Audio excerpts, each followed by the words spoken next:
Pembangunan Bendungan Marangkayu di Desa Sebuntal, Kecamatan Marangkayu, Kutai Kartanegara dilanjutkan tahun ini.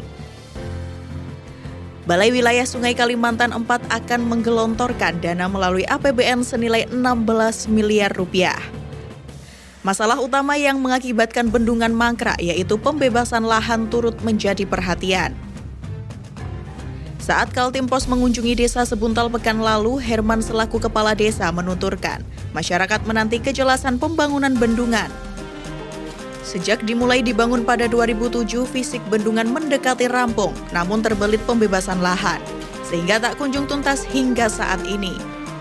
Selain menopang sistem irigasi persawahan, Bendungan Marangkayu juga direncanakan sebagai sumber air baku bagi warga Bontang.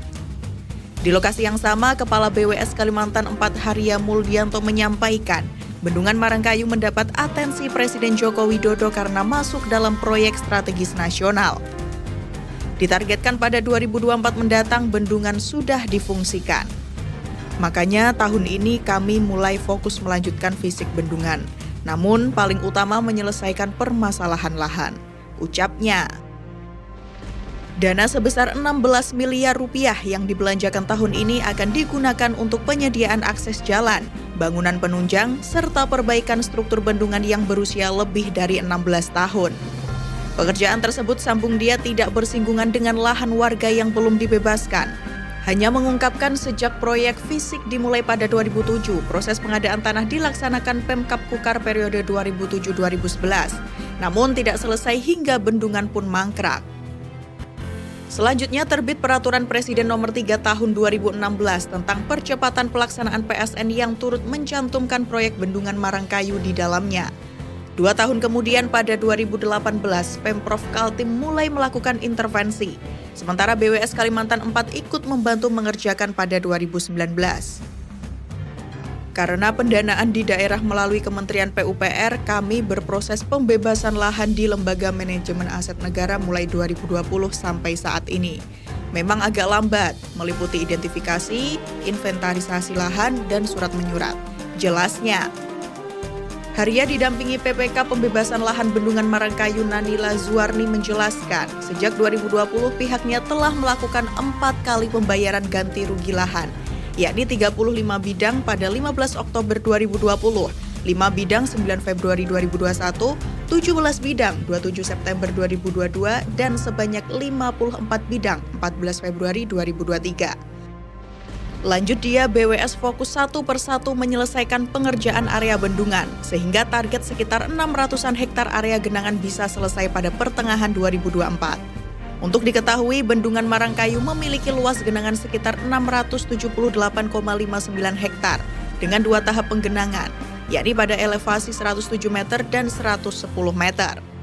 Haria menambahkan dari hasil identifikasi, molornya pembebasan lahan salah satunya akibat tumpang tindih antara perusahaan dengan warga, termasuk mengakomodasi 9 titik sumur minyak yang dikelola SKK Migas dan juga 1 tower SUTT.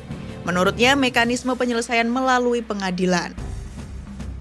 Julius Yuwono Saputra, Kepala Bidang Percepatan Kebijakan Pengadaan Lahan, Asisten Deputi Strategis dan Kebijakan Percepatan Investasi, Deputi Bidang Koordinasi Investasi dan Pertambangan, Kemenko Marves yang hadir dalam sarasehan itu menambahkan, dalam kondisi ini mekanisme penyelesaian sengketa melalui konsinyasi.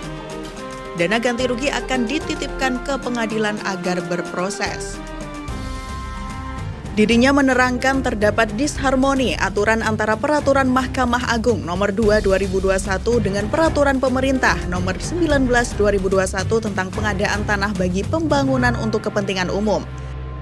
Selaras dengan Peraturan Menteri Keuangan Nomor 139 2020 dalam penitipan ganti kerugian. Namun Presiden telah meminta agar polemik itu harus diluruskan.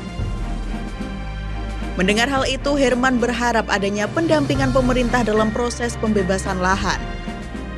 Kami berharap ada bantuan dari Kementerian PUPR atau pusat untuk warga kalau memang proses ke pengadilan, katanya.